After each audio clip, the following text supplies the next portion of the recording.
आज मंगळवार दिनांक 27 मे 2025 रोजी IBPS टेट 2025 म्हणजेच टेट 3.0 तिसरी टेट परीक्षा सुरू झाली आणि सकाळच्या शिफ्टमध्ये कोणत्या प्रकारचे प्रश्न आलेले होते ते आपण या व्हिडिओमध्ये पाहणार आहोत।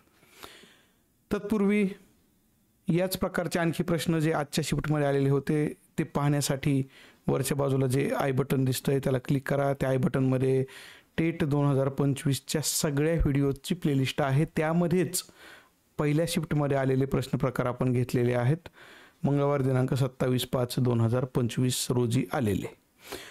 त्याचबरोबर चॅनलला सबस्क्राईब करून घ्या, खाली शेअरचं बटन आहे त्यातून हा व्हिडिओ आपल्या मित्रांना पाठवा, बेल आयकॉनला सुद्धा क्लिक करून घ्या म्हणजे तुम्हाला यूट्यूबकडून नोटिफिकेशन मिळेल, पुढचे जे काही व्हिडिओज येणार आहेत ते तुम्हाला समजतील आणि तुमची तयारी टेटची पूर्ण होऊन जाईल।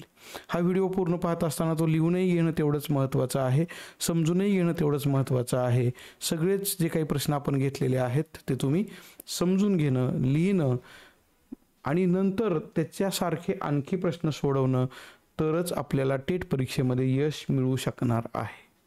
चला तर मग विसंगत घटक किंवा वेगळा घटक ओळखा या प्रकारच्या कूटप्रश्नामध्ये काय विचारलेलं आहे ते पाहूया।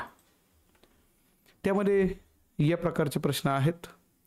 खालील प्रश्नात 3 घटक काही प्रकारे सारखे आहेत, म्हणजे दिलेले 4 आकडे जे आहेत त्यापैकी 3 काही प्रकारे सारखे आहेत, पण एक वेगळा आहे, तो विसंगत घटक ओळखा। आता इथं दिलेले जे या प्रश्नामध्ये विचारलेले 4 घटक त्यामध्ये मुंबई, पॉंडिचेरी, लडाख आणि लक्षद्वीप असे 4 नावं दिलेली आहेत। यापैकी वेगळा घटक कसा ओळखायचा? तुम्ही म्हणाल लक्षद्वीप हे बेट आहे, लडाख हे चीनच्या जवळ आहे, मग पॉंडिचेरी काय आहे, असा प्रश्न आपल्याला पडू शकतो। परंतु आणखी एक तुमच्या मनामध्ये असा प्रश्न आला पाहिजे की आपल्याकडं आपल्या भारत देशामध्ये संघराज्य प्रणाली आहे, यामध्ये काही राज्य आहेत आणि काही जे छोटे प्रदेश आहेत जे की मोठ्या राज्यामध्ये त्यांचं रूपांतर होऊ शकत नाही, त्यांना आपण केंद्रशासित प्रदेश म्हणजेच युनियन टेरिटरी असं म्हणतो आणि ही जी राज्य आहेत त्यांना आपण स्टेट असं म्हणतो। यामध्ये या सगळ्या राज्यांना त्या राज्याला राजधानी आहे आणि आता मात्र तुम्हाला उत्तर सापडलेलं असेल नेमकं मला काय म्हणायचं आहे। म्हणजे मी अजून उत्तर सांगितलेलं नाही, तुम्हाला हिंट देतोय मी काय तुम्हाला असं चमच्याने अन्न भरवणार नाही। प्रश्न या प्रकारचा जर आला तर काय विचार करायचा ते मी तुम्हाला समजावून सांगतो आहे। त्याप्रमाणे मुंबई ही आपल्या महाराष्ट्र राज्याची राजधानी आहे। या उलट पॉंडिचेरी हे युनियन टेरिटरी म्हणजे केंद्रशासित प्रदेश आहे। लडाख जम्मू काश्मीर हा सुद्धा केंद्रशासित प्रदेश आहे जो की नव्यानं आत्ता घोषित झालेला आहे आणि लक्षद्वीप हा सुद्धा केंद्रशासित प्रदेशच आहे। मग आता तुम्हाला कळलं असेल की या चौघांपैकी विसंगत घटक म्हणून जर तुम्हाला क्लिक करायचं असेल तर तुम्हाला पर्याय क्रमांक 1 ला क्लिक करावं लागलं असतं। असा विचार कसा करावा ते आपण या व्हिडिओमध्ये पाहतो आहोत। त्या प्रकारचा हा एक प्रश्न आपण पाहिला। दुसरा प्रश्न विचारात घेऊया। पुन्हा वरचा मॅटर आहे तसंच आहे, 3 काही प्रकारे सारखे आहेत। मग हे 3 जे सारखे आहेत ते कसे सारखे आहेत? आता इथं जे 4 नंबर दिलेले आहेत त्यामध्ये कलिंगड, पोपई, आंबा आणि डाळिंब।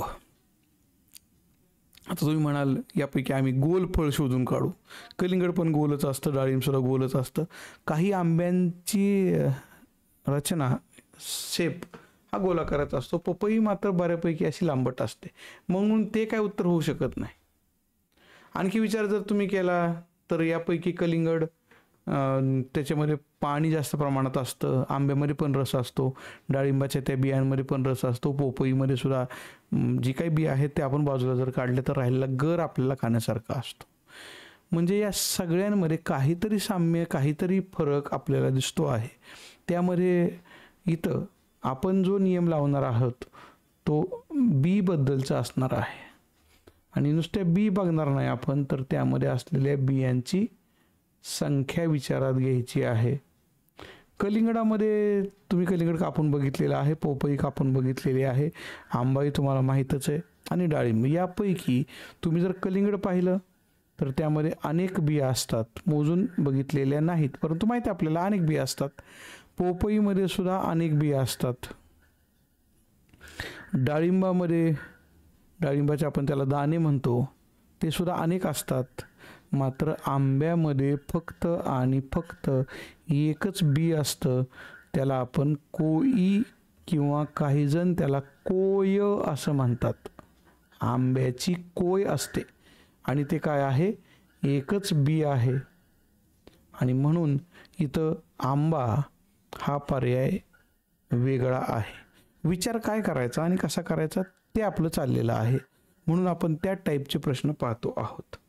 पुढं हे नेहमीचे शब्द DJ, TV, BT sound, radio नेहमीच्या वापरातले शब्द आहेत. यापैकी वेगळा कोणता असा इथं विचारलेला आहे. आता बघा मग काय वेगळं आहे. DJ सगळ्यांनी बघितलं लग्नामध्ये किंवा वरातीमध्ये, तो भले मोठे साऊंड लावलेले असतात आणि त्या साऊंडमधून आपल्याला ध्वनी बाहेर पडलेला दिसतो. DJ मधून काय बाहेर पडतं, ध्वनी म्हणजेच आवाज बाहेर पडतो. BT साऊंड, इथं साऊंड शब्दच आहे आणि साऊंड म्हणजेच ध्वनी, म्हणजे इथं सुद्धा काय होणार आहे, ब्ल्यूटूथ मधून, त्या ब्ल्यूटूथचे साऊंड असतात त्यातून सुद्धा ध्वनी म्हणजे आवाजच बाहेर पडतो. रेडिओ आता थोडा दुर्मिळ झाला आहे पण अजून काही ठिकाणी तो वापरात आहे. रेडिओमध्ये पण आपल्याला ध्वनीच ऐकायला येतो, आवाज ऐकायला येतो. मात्र TV मध्ये आवाजाच्या बरोबरीने आपल्याला काय दिसतं, चित्र किंवा त्यालाच आपण चलचित्र असं म्हणूया, ते दिसतं आणि म्हणून या 4 पर्यायापैकी TV हा पर्याय वेगळा आहे. विचार म्हणजे तो वेगळा का, याचं कारण आपल्याला तेवढ्याच सक्षमतेने सांगता आलं पाहिजे. शेवटच्या या 4थ्या प्रश्नामध्ये हत्ती, सिंह, हरिण आणि ससा असे 4 पर्याय दिलेले आहेत. या 4 पर्यायापैकी तुम्हाला कोणता वेगळा पर्याय वाटतो तो पहा. मला तरी या ठिकाणी सिंह हा वेगळा पर्याय असं वाटतंय, कारण हत्ती, हरिण आणि ससा इथं तुम्ही जो नियम लावायचा आहे तो शाकाहारी प्राणी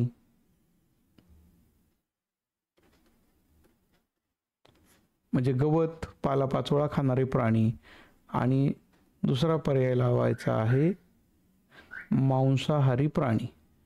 मांसाहारी म्हणजेच कोण, जे इतर प्राण्यांची शिकार करतात ते. मग शिकार करणारे कोणते, तर यामध्ये शिकार करणारा आपल्याला दिसतोय तो सिंह, म्हणून सिंह वेगळा आहे. बाकीचे सगळे गवत किंवा झाडाचा पाला असं शाकाहारी जेवण खाणारे आहेत.